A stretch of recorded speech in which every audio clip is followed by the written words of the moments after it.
al despertar.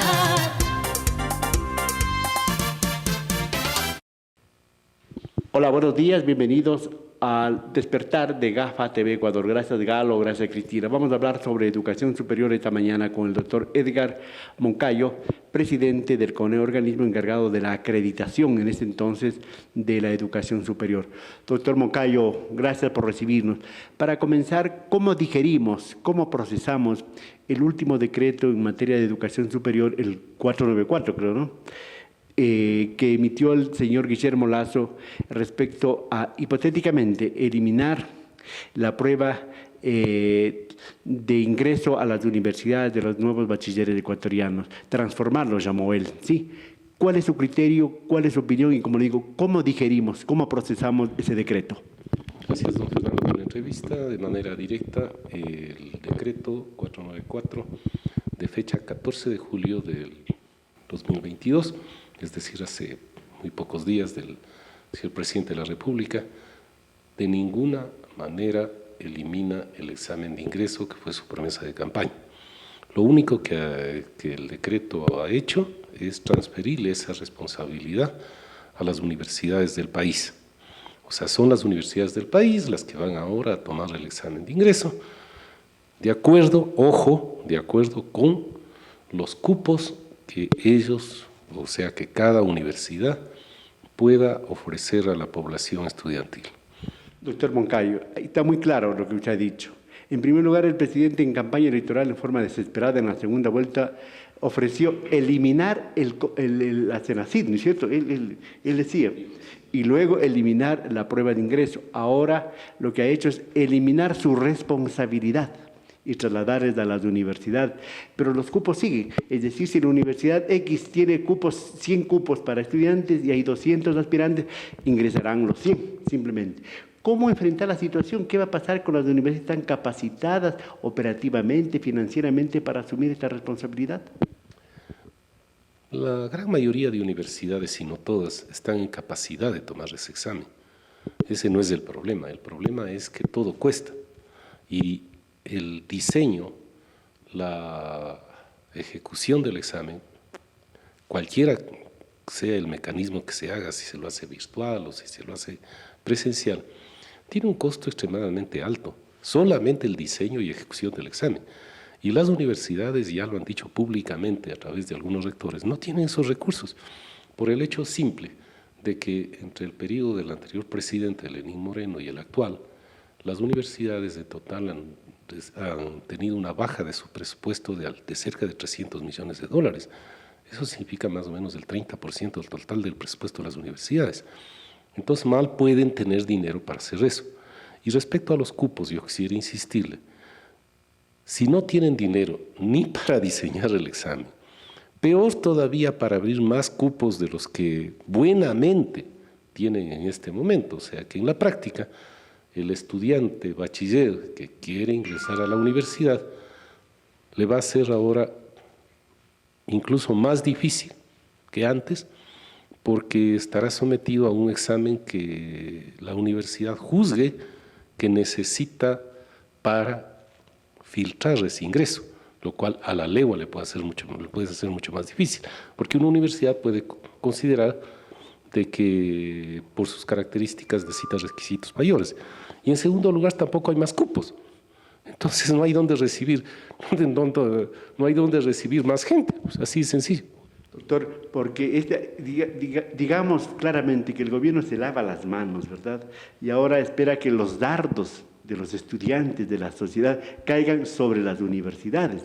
Pero el problema es, más allá que eso, es un problema estructural.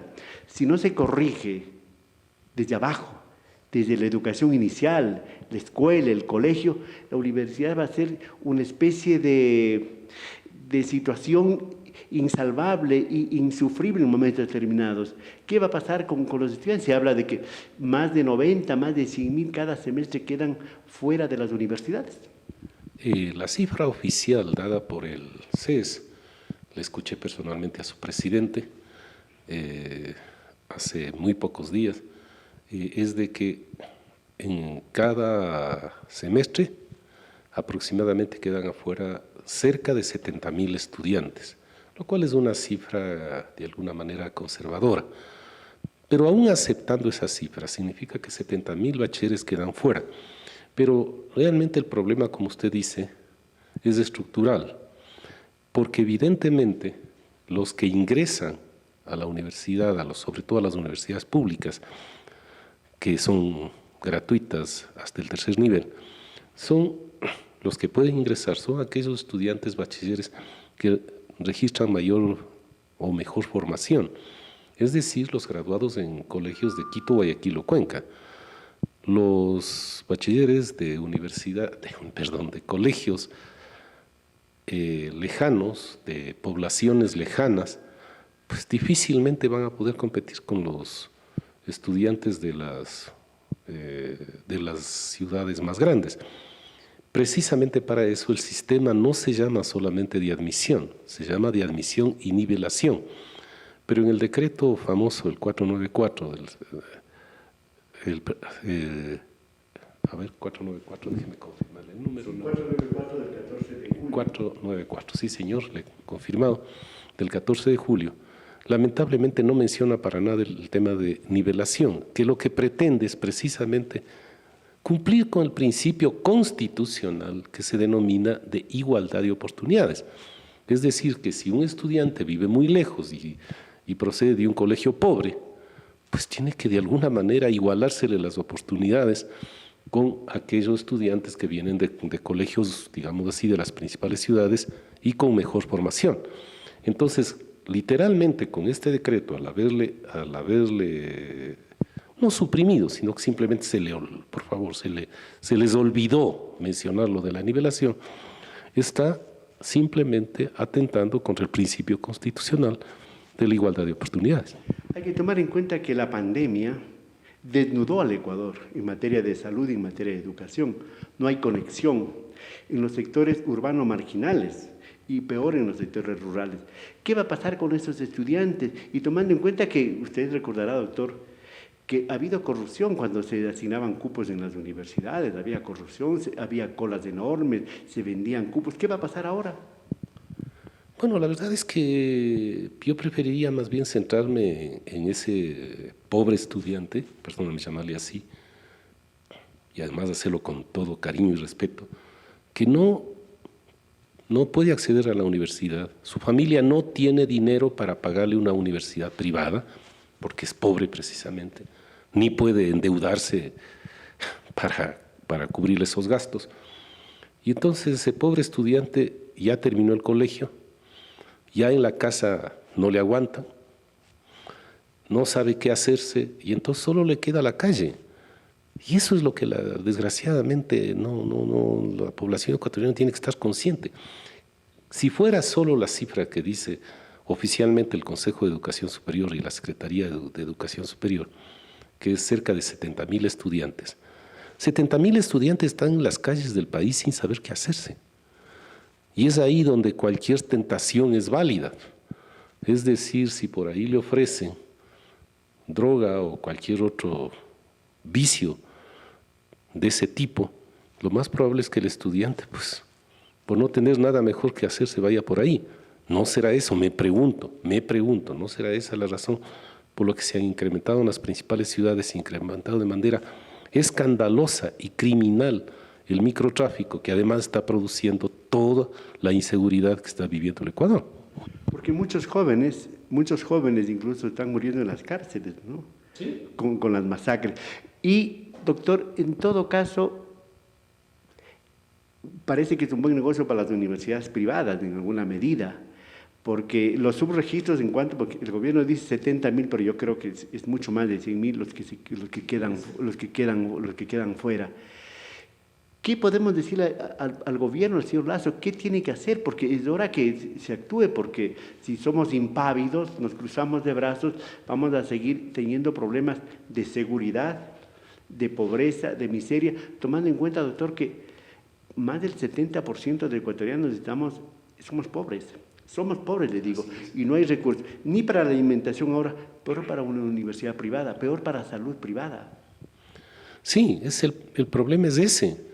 Y usted me dice qué decirle al presidente, pues Lo primero que tiene que hacer el presidente es que, pues, hayamos o no votado por él, ¿sí? Él debe responder a los intereses de todos los ecuatorianos, sin ningún tipo de excepción ni discriminación. Claramente, este decreto, otra vez el 494, está respondiendo a los intereses fundamentalmente de las universidades particulares. Eso se ve clarísimo. Es decir, lo que intentó hacer el presidente con el proyecto de ley reformatoria a la Ley Orgánica de Educación Superior que presentó el presidente en agosto del año pasado y que pues no ha pasado en la Asamblea, lo mismo que propuso ahí, siempre en favor de las universidades privadas, lo quiere hacer ahora a través de decretos, con lo cual realmente no está el presidente gobernando para los 18 millones de ecuatorianos, sino lo que está gobernando es para el grupo privilegiado que de alguna manera pues corresponden a ese sector que está con él y que lo apoya. 18 millones de ecuatorianos según la proyección del INE, dado en los días pasados.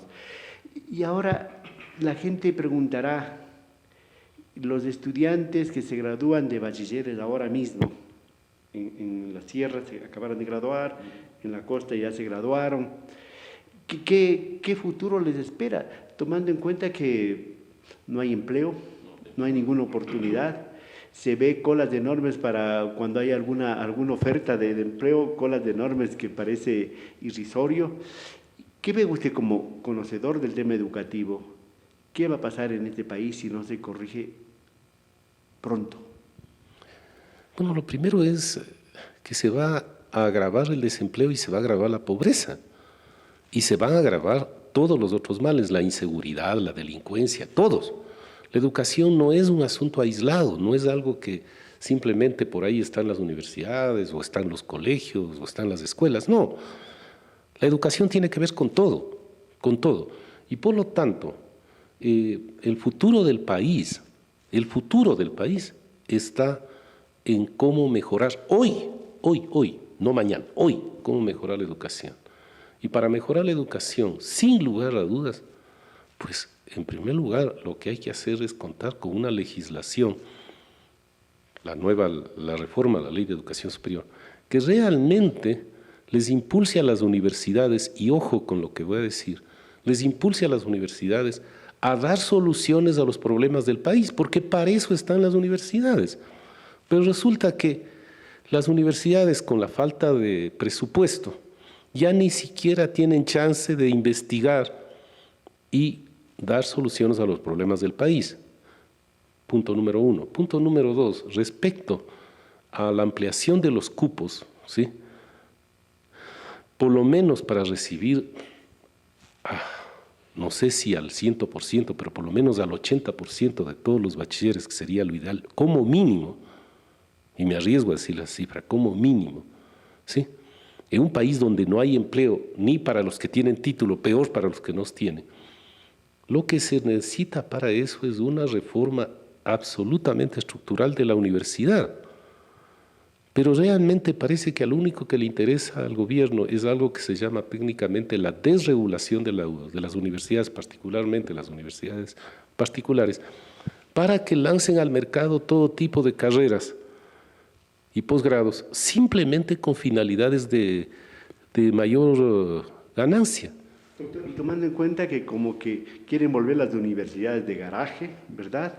Hay otra cosa que también, que el ex secretario de la CNSI decía que los títulos no sirven para nada, eso lo dijo el doctor Rivadeneira, ¿verdad? Eso lo dijo él. Y bueno, yo no sé en qué terminamos, simplemente. Vamos a terminar muy mal con chicos en la calle, aumentando la pobreza, la delincuencia, la inseguridad. Doctor, en pocas palabras, ¿usted cree que algo va a pasar en este país en los próximos días, la Asamblea Nacional? ¿Alguien podrá hacer algo?